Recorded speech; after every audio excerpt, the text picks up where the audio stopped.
In this video, we're gonna do a little unboxing and installation to show you guys how to get these on your bikes. When you first get the box, you'll notice right on top is the installation manual. There are two boxes, two parts, so you will have to do some assembly before you install it on the bike.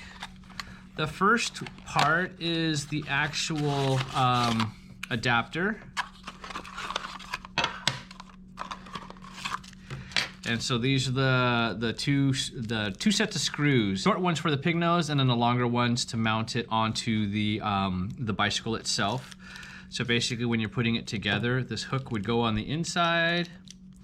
The two shorter screws would go here. The two longer screws would mount onto the bracket. Or if your bike already has a Pignose mount, then that's where we would use the two longer screws. And then in the other box is the part that actually mounts to the bike. Again, we've got some of the mounting hardware here.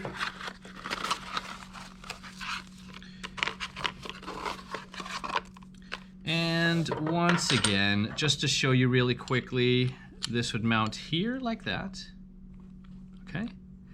And then this would mount here like that. And I've actually got it visually. I said it was upside down. You can do it either way. These are retaining screws, so when you get the Pignose actually mounted onto the bike and you screw in the I guess you would call them pinch bolts, you would lock them in with this retaining screw. It's just like a seat belt, basically. I don't like to look at them, so I would turn it upside down. That's why I said, to me visually, I like it better this way. So when you're looking down, you don't see those retaining screws. So that's the brief unboxing. You can see the various parts that you would be getting. We'll go and work on the one that mounts onto the bike first. Using a standard 5mm Allen, go ahead and it's going to be hard to start these by hand.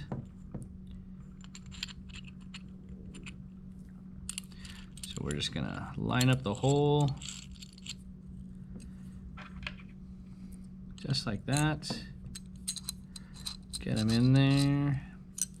And then we're gonna go ahead and just give it a little tighten just to make sure we're good. So that's it for the part that mounts onto the bicycle. All right, so we've got the other half. This is the actual Pignose here. And using the longer screws and the 3mm Allen, we're just gonna plop that in there. I like to give all my fasteners just a few turns by hand to make sure that I'm not cross-threading, which can be problematic when you're working with softer materials like aluminum.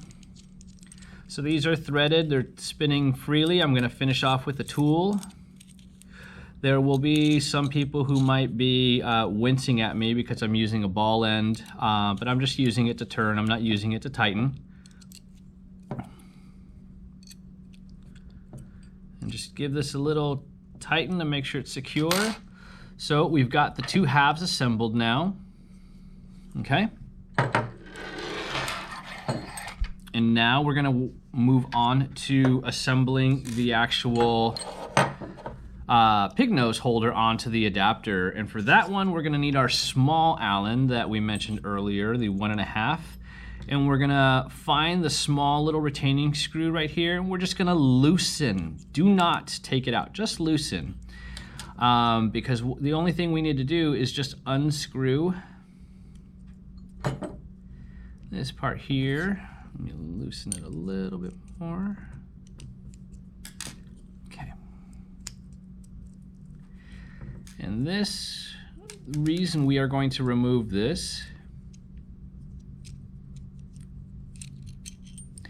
is just to give us access to these two mounting screws that we'll be using to mount the actual Pignose onto the holder for the bike, okay? So now that we've got this off, we're gonna put the actual Pignose on there, take the two remaining screws, line up the holes,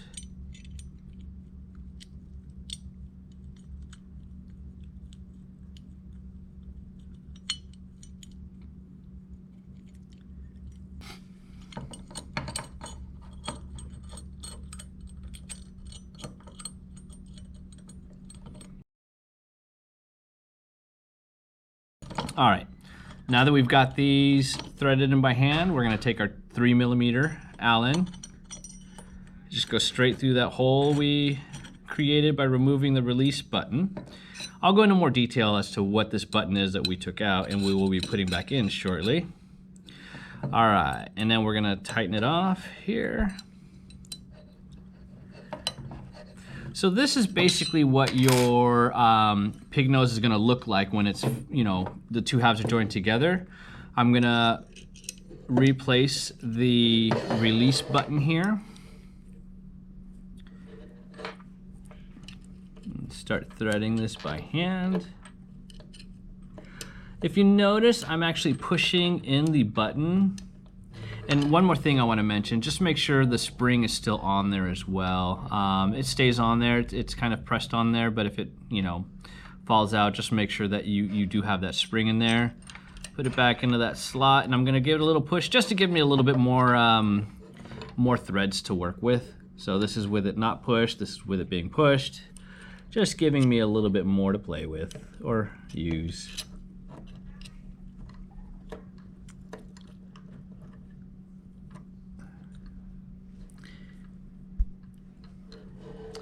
And loosen up this retaining screw just a hair so it's free to turn.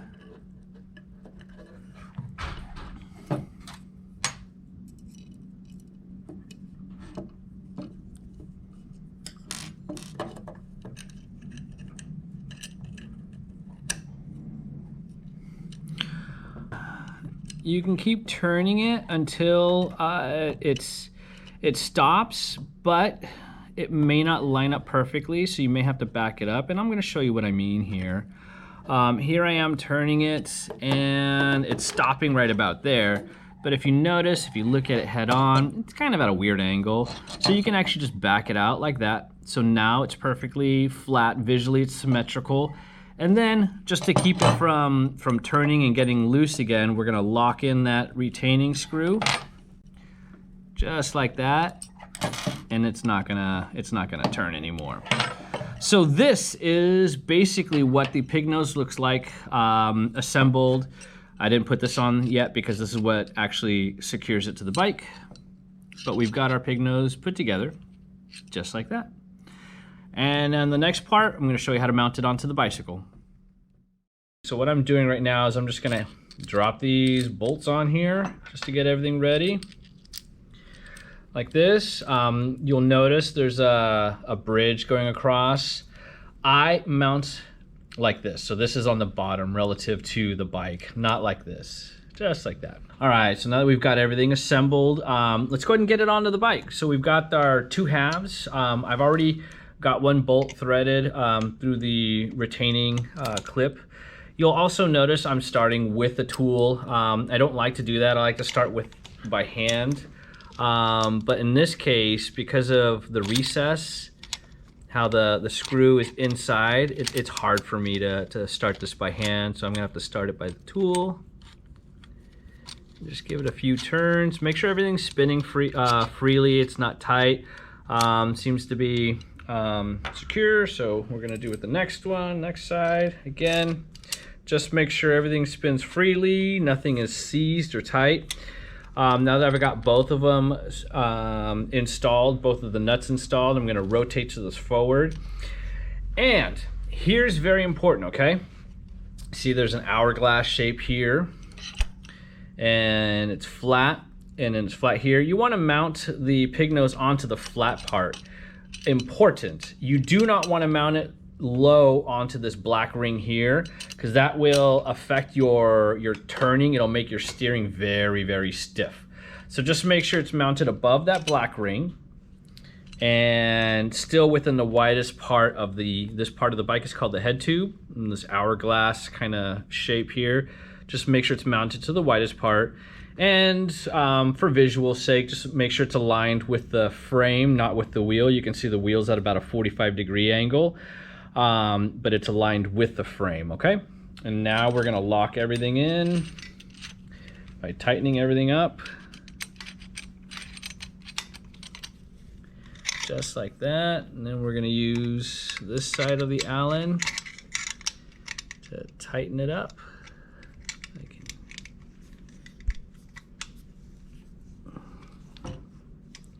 Just like that.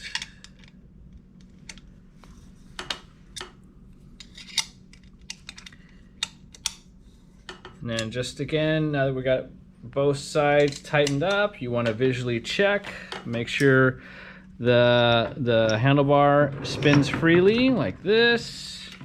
The mount doesn't move or spin.